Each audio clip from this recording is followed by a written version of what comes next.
tema do nosso estudo, né, é o mal que habita em mim, né, trazendo, descrevendo quais são as mazelas que povoam o coração do homem. E nessa jornada, nessa temática, hoje nós vamos trabalhar um pouquinho sobre a concepção maculada. Nós vamos trabalhar a questão um pouquinho da vontade, do desejo, né, o que povoa o centro das nossas decisões, por que nós tomamos determinados tipos de decisões, né, quais são as implicações quando nós adentramos por essa seara, né, em atuar de forma displicente, desavisada, fora dos propósitos e fora da vontade de Deus.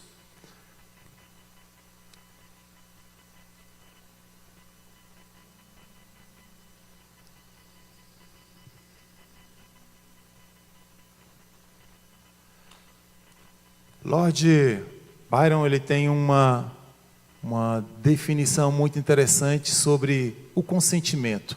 Ainda por um pouco, ela se debateu e muito arrependida, cochichando: eu nunca vou consentir. Consentiu. A temática que nós vamos trabalhar hoje é exatamente isso. É quando, às vezes, nós não queremos fazer e acabamos fazendo, né? É vontade, é o desejo, né? São as decisões que nós tomamos e para todas elas existem consequências. Bom, então dentro dessa temática da concepção maculada, nós precisamos de trabalhar duas questões. Definir o que é vontade e definirmos o que é desejo. Isso está no nosso cotidiano, né? Como seres humanos, nós somos sempre instados a decidir, né? E nós decidimos, ora com base em nossas vontades, ora com base nos nossos desejos, né? Às vezes eu escuto algumas expressões do tipo: mas eu tenho livre-arbítrio, né? Ou seja, eu tenho a livre escolha em fazer, em escolher, em decidir. E ao longo disso nós vamos ver se de fato nós temos o livre-arbítrio e se isso ainda existe no nosso meio nos dias atuais, né? Então, a gente precisa de fazer alguma distinção entre vontade e desejo, embora as duas situações, elas caminham juntas, elas estão interligadas, mas elas são coisas diferentes, tá? Então nós temos aí a vontade humana, é a capacidade de decidir e escolher entre diferentes opções, né? Então, eu tenho uma quantidade X de opções, eu posso comer, ou eu posso optar em comer carne, ou posso optar em comer frango, né? Isso está dentro da minha vontade, faço as minhas escolhas nesse sentido, né? Enquanto o desejo humano, ele refere a anseios e impulsos, é aquilo que nos impulsiona de acordo com a nossa vontade, né? Então, refere-se aos anseios e impulsos que uma pessoa sente. Bom, eu quero comer um doce. Excelente, né? Mas, se eu comer um doce em excesso, né, isso pode fazer mal para a minha saúde. Aí, então, eu vou ter que fazer uma escolha entre satisfazer um desejo, né, e sofrer as consequências depois, ou abster do doce, mas, em consequência, vou preservar a minha saúde. Está vendo como é que é um pouco complexo a gente trabalhar com essas questões, vontade e desejo, né? Isso eu estou falando no nosso contexto, o nosso cotidiano, coisas simples, né? E quando nós partimos para uma perspectiva espiritual, as coisas elas começam a ficar um pouco mais complicadas, né? Então, quando a gente trabalha com a questão dos nossos desejos e as nossas vontades, a primeira coisa que a gente tem que observar é que nós temos dificuldade em assumir os nossos atos. O ser humano por si só, né? O ser humano ele tem uma dificuldade de assumir os seus atos. Ele faz as suas escolhas, ele toma as suas decisões, mas depois, quando chega às consequências, ele sempre foge das responsabilidades. E quando ele foge, quando nós fugimos das responsabilidades, a nossa tendência é de transferir essas responsabilidades, né? Eu trouxe algumas ilustrações que a gente vai ver como é que isso funciona. Olha só. Eu estava só seguindo ordens. Às vezes, a gente faz, né, determinadas coisas e fala assim, olha, deu errado. Não, mas se deu errado, eu fiz porque o chefe mandou eu fazer. Eu fiz porque o meu vizinho mandou fazer. Eu fiz porque o pastor mandou fazer. Eu fiz porque o meu pai mandou fazer. Se deu errado, a culpa não é minha, a culpa é de quem mandou eu fazer. Né? Aqui nós temos uma ilustração de um autor, do Alec Baldwin, né? Dispara a arma cinematográfica e mata a diretora. A arma estava municiada, né? Eles estavam fazendo lá estava no set de filmagem, ia simular um tiro, só que a arma era de verdade e ela estava municiada. Então ele traz lá, ó, eu não sabia que a arma estava carregada. Né? E outras vezes, nós também temos o costume, né, de sempre associar o demônio me fez fazer isso. Ou seja, em todas essas atitudes, né, eu estava só seguindo ordens, eu não sabia que a arma estava carregada, o demônio me levou a fazer isso. Nós estamos sempre transferindo responsabilidades, né, de acordo com as nossas decisões, com as nossas vontades. Quando a coisa não dá certo, a gente tem que achar um responsável. Eu nunca sou responsável por nada. Olha só, eu também trouxe algumas questões para a gente também ilustrar um pouquinho o estudo.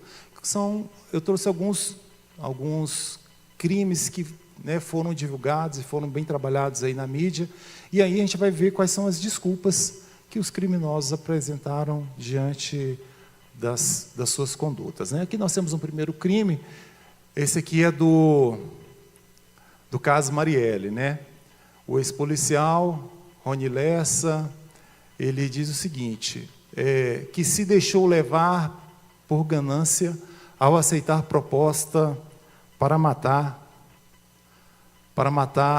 a política em troca de loteamento de terra grilada no Rio de Janeiro. Nós temos uma outra situação também aqui, que envolveu a Suzane. Deixa eu voltar aqui, peraí. Aqui um outro relato que envolveu a Suzane von Richthofen. Né? A motivação do crime também ficou clara. O relacionamento de Suzane com Daniel era francamente hostilizado pelos pais dela, especialmente Manfred, que era o pai, né? Ele teria usado de força física contra a filha e prometido deserdá-la, caso não desse fim ao namoro. E aí, como ela não terminou o namoro, ela foi lá e matou os pais. Nós temos também uma outra situação aqui também, envolvendo os Nardoni, né, que também foi bem divulgado aí, no assassinato da filha. Né? Segundo a funcionária, a madrasta de Isabela assumiu ter batido na menina com violência dentro do carro que a família usou para ir ao supermercado, pouco antes do crime, e que, em seguida, o marido jogou a filha pela janela. Ana disse ter batido em Isabela porque ela não parava de encher o saco. Nós temos uma outra situação aqui também. Esse aqui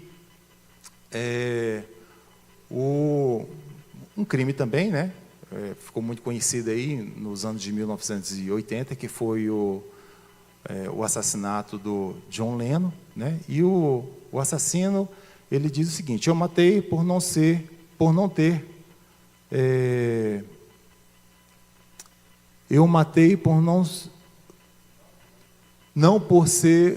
por seu caráter ou pelo tipo de pessoa que era. Ele era um ícone e um cara de família.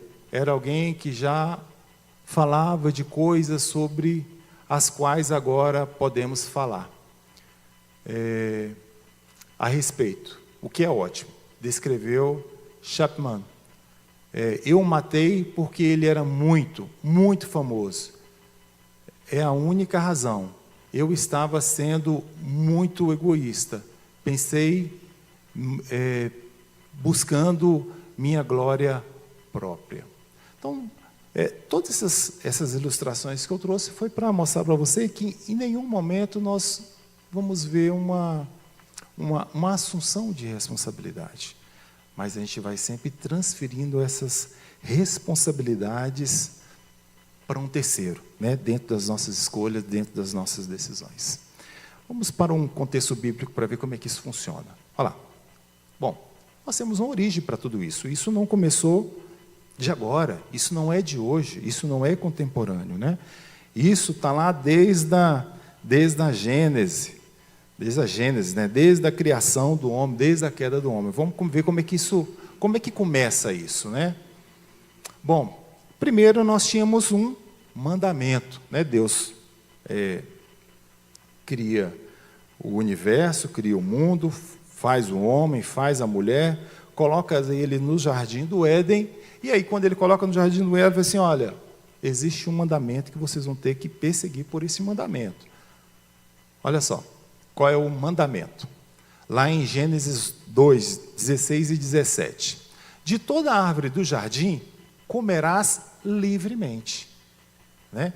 Mas da árvore do conhecimento do bem e do mal não comerás, porque no dia em que dela comeres, certamente morrerás. Então, lá em Gênesis 2, 16 e 17, eu até deixei destacado lá, olha, de toda árvore do jardim comerás livremente. Então nós tínhamos uma ordem, né? O reino de Deus, o reino espiritual, ele tem princípios, ele tem regras, né? Que precisam de ser cumpridas, precisam de ser obedecidas. E Deus colocou uma regra para Adão e colocou para Eva, olha, o jardim está aí, cuide, desfrute dele, mas uma coisa eu peço para vocês, da árvore do conhecimento do bem e do mal vocês não podem comer, beleza? Tá? Então nós tínhamos um mandamento. Bom, desse mandamento, ele foi distorcido. Olha só, lá em Gênesis, já no capítulo 3, versículo 1, nós temos uma distorção desse mandamento. É assim que Deus diz, não comereis de toda a árvore do jardim. Olha só, agora nós vamos começar um diálogo da serpente com a mulher.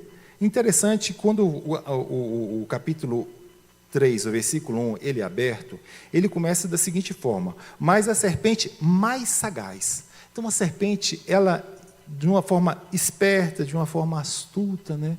Ela precisa de começar um diálogo com Eva, e ela abre a conversa na seguinte forma, Eva, me diz uma coisa aí, é verdade que você não pode comer de nenhuma das frutas da árvore do jardim?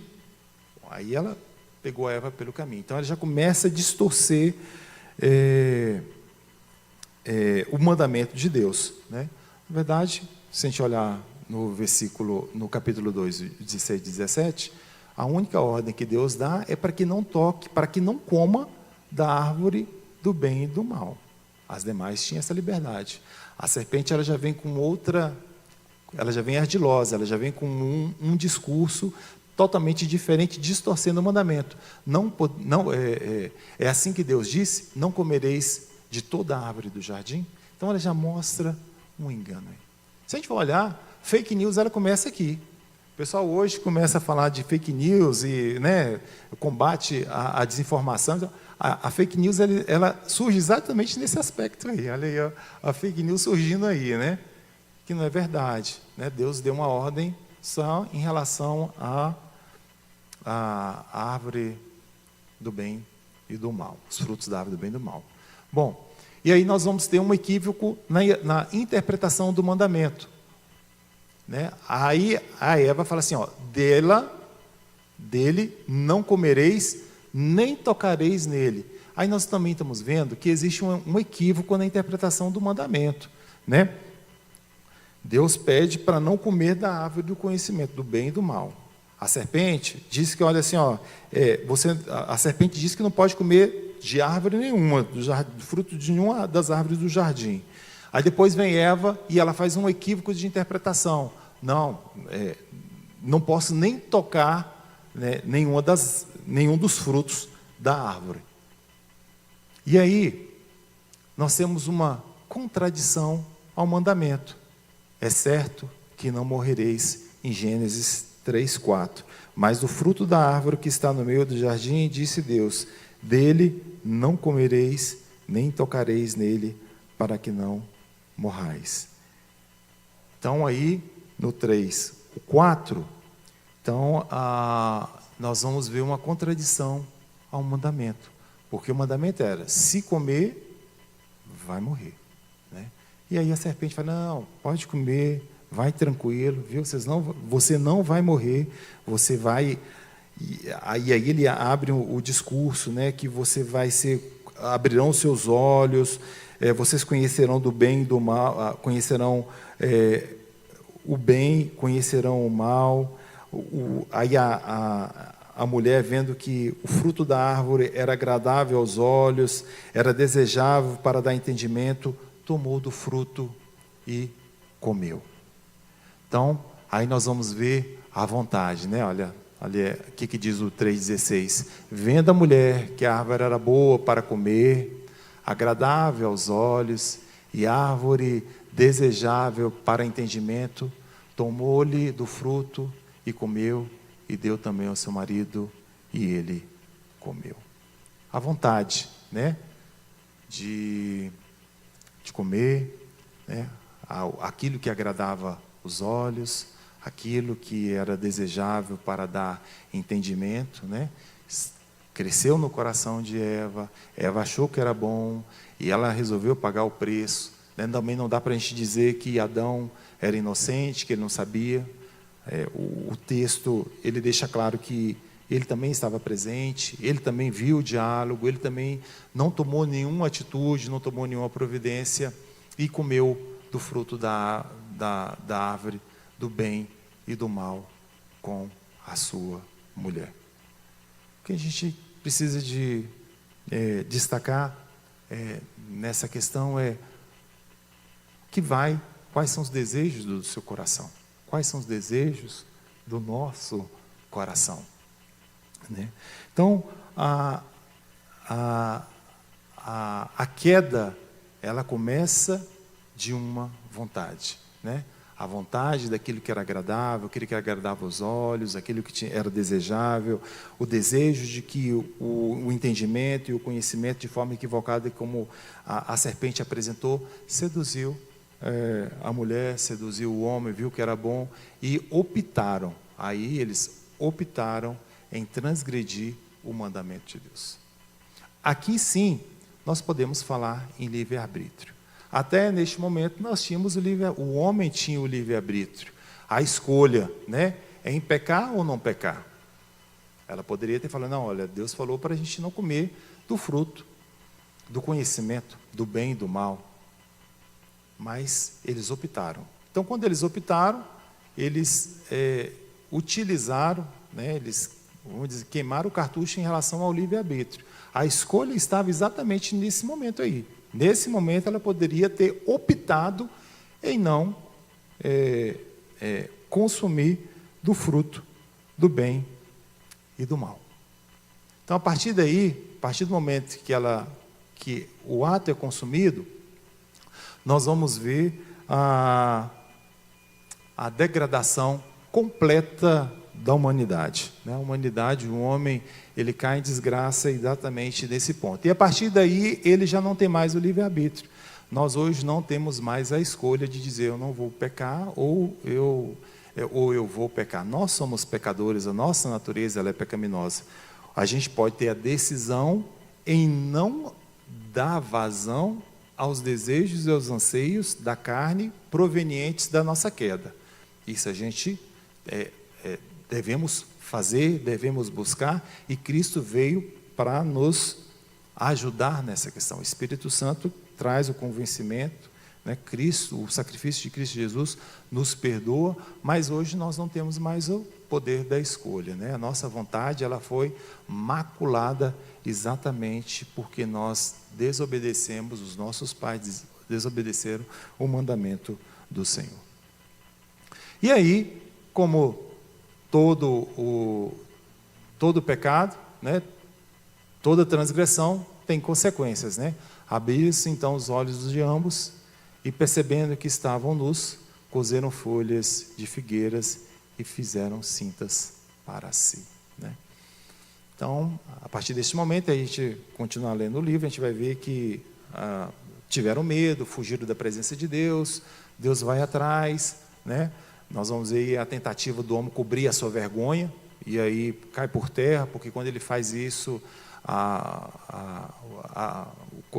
as vestimentas, a cinta que eles fizeram não era suficiente para cobrir a vergonha, e aí, né, Deus está mostrando que essa busca, esse encontro, ele parte dele, Deus vem ao encontro do homem, né, e ali imola um animal, né, o homem vê pela primeira vez um derramamento de sangue, e Deus mesmo provê as vestimentas para que a vergonha do homem seja coberta. Bom, diante das nossas decisões, vem também as desculpas, né? Como nós vimos naqueles exemplos que nós trouxemos aqui, dos crimes, né? Das desculpas que são dadas pelos criminosos, nós também vamos ver no livro de Gênesis, nós vamos ver a queda baseada numa decisão, né? No desejo do homem, né?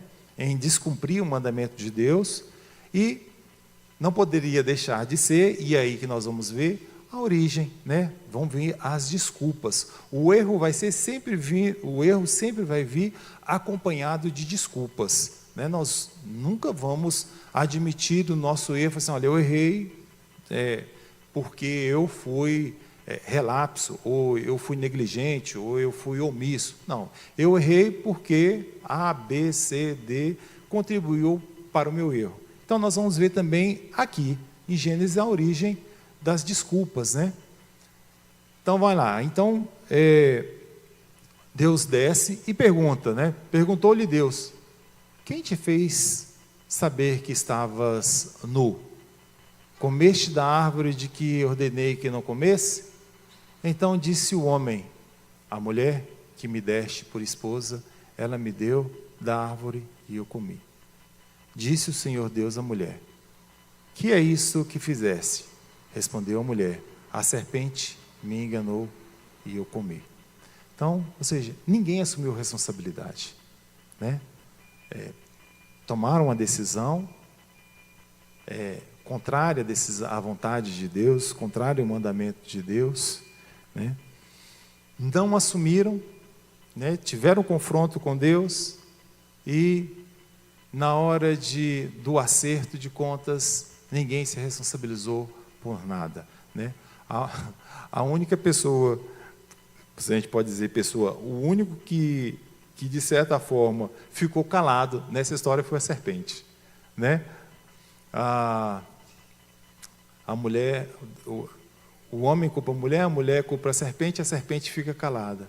E o mais interessante nessa passagem é que a gente vai ver que o homem, ele até tenta colocar até Deus como culpado. Assim, olha, a mulher que o Senhor me deu, se eu não tivesse me dado a mulher, né? Isso fica muito claro. Ó, se você não tivesse me dado a mulher, provavelmente eu não teria caído, né?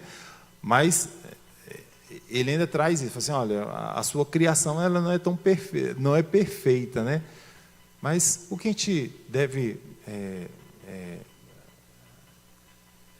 aprender nesse momento é que os nossos erros, eles vão vir sempre acompanhado de desculpas, né? Está na nossa gênese, está no nosso DNA, né? Está no DNA do homem dar desculpas sempre quando ele erra, sempre quando ele peca. Bom, então nós temos a concepção do pecado, né? A concepção do pecado, ele vai vir sempre a partir da vontade do eu quero, né? Então todas as vezes que o homem ele se propõe dele mesmo, né? O seu desejo de querer, de fazer, né, sem consultar a Deus, sem saber se está dentro do projeto, sem saber se está dentro daquilo que o Senhor deseja, que Deus planejou para ele, a possibilidade de que isso dê errado, que seja fora do centro da vontade de Deus, ela é muito grande em função da nossa natureza. Bom, então se eu tenho a concepção do pecado dentro do meu eu, né, dentro do eu quero, eu também tenho uma forma de abortar este pecado, que é através da providência divina, né? Então, Deus é o único que é capaz, né, através de Cristo Jesus, de abortar o pecado no coração do homem, quando ele diz que eu quero.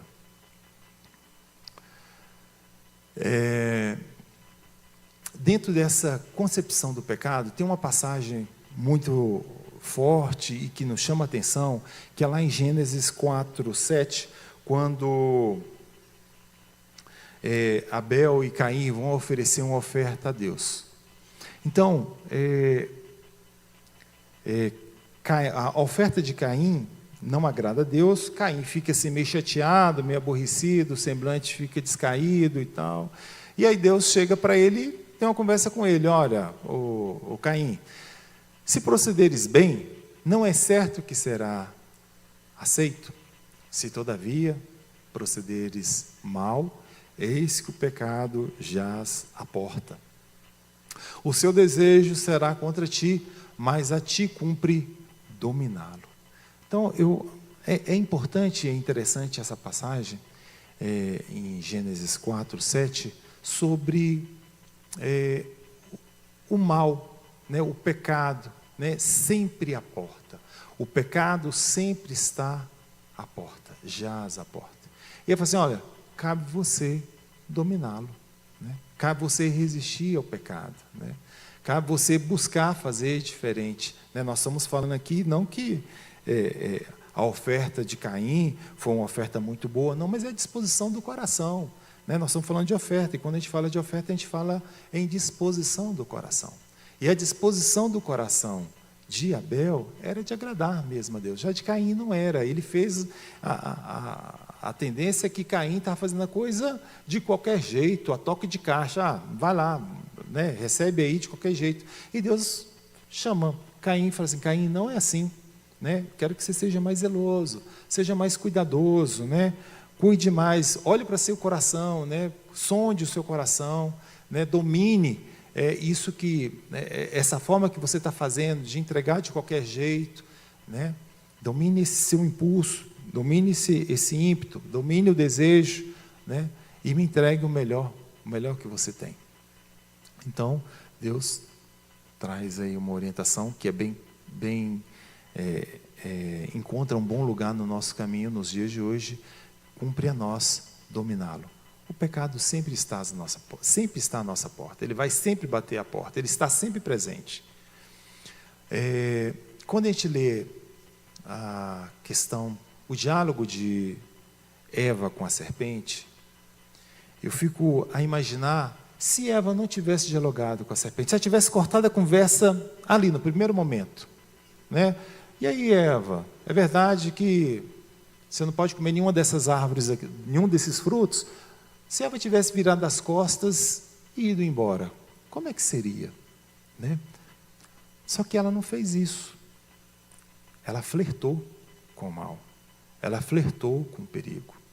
E nós também, nós temos essa tendência. Às vezes nós adentramos por caminhos pantanosos, né? Nós flertamos com perigo, nós flertamos com pecado. A gente acha que a gente vai ter condições de resistir, que na hora H a gente não vai embarcar, que na hora H a gente consegue sair, que eu vou só brincar. Não se brinca, né? O texto, o que Gênesis 4 está trazendo para nós, né? O dominar os desejos do coração, dominar o pecado, dominar o desejo é exatamente, olha, não brinque com o pecado, não brinque com o que é perigoso, né? Não flerte com o perigo, ele está sempre à porta. E se nós empreendermos, né, uma brincadeira, se empreendermos em adentrarmos, nessa seara, certamente, né, nós podemos fraquejar. Quais são as espécies de consentimento ao pecado? Né? Nós temos os pecados da arbitrariedade, né? Efésios, quem puder abrir aí, Efésios 4:19.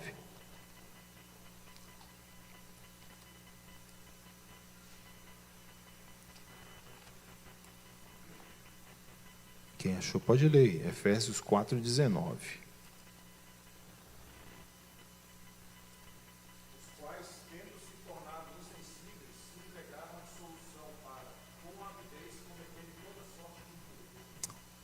Ótimo. Pode voltar. Então, olha, os pecados da arbitrariedade são aqueles pecados que o não crente faz. Ele não tem nenhum compromisso, né? Muito pelo contrário. Às vezes a gente escuta algumas coisas, né? Eu quero ir para o... Isso é para o não cristão, né? Eu quero ir para o inferno, porque lá no inferno tem festa todo dia e toda hora, né?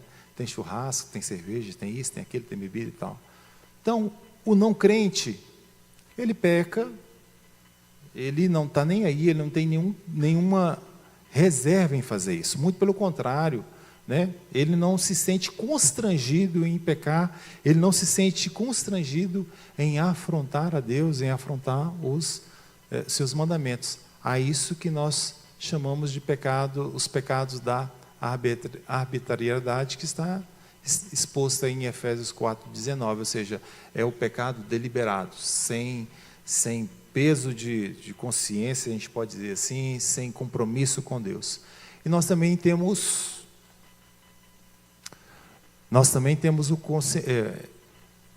os pecados forçados, está em Gálatas 5:17.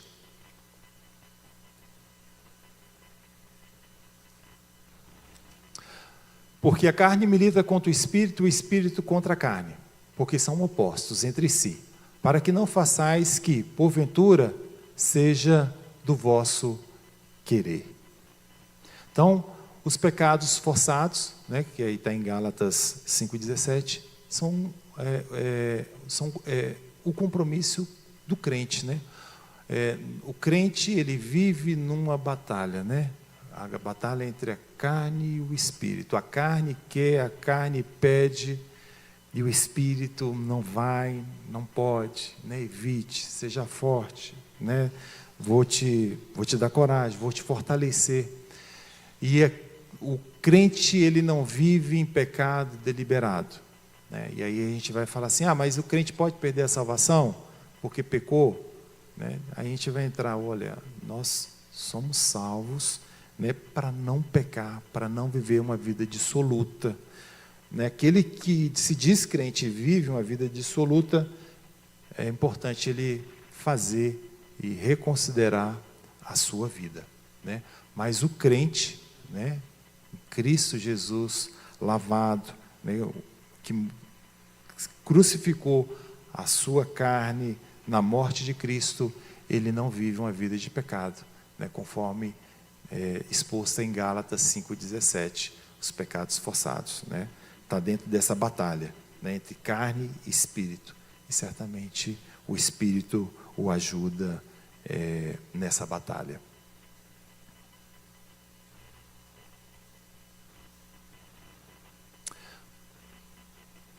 Providência divina. Bom, e aí a gente pode fazer um paralelo entre Adão e Eva, lá no jardim do Éden, e aí quando a gente entra em Mateus, capítulo 4, nós vamos ver uma providência divina.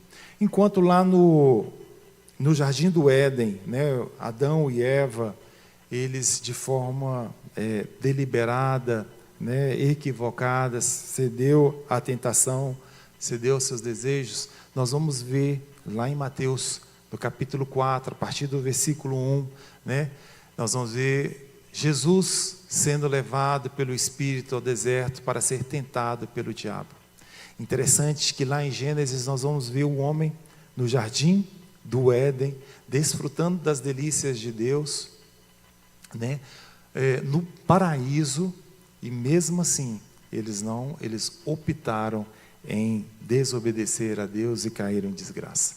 E nós vamos ver em Mateus, Jesus sendo levado a um deserto. Aí a gente vai fazer poderia fazer um paralelo, né, entre paraíso e deserto. O deserto árido, lugar de dificuldade, né, sem água, sem vida, sem vegetação, né, e Jesus é levado a esse extremo, né, e aí ele foi levado para ser tentado pelo diabo, né? E depois de jejuar 40 dias e 40 noites, teve fome.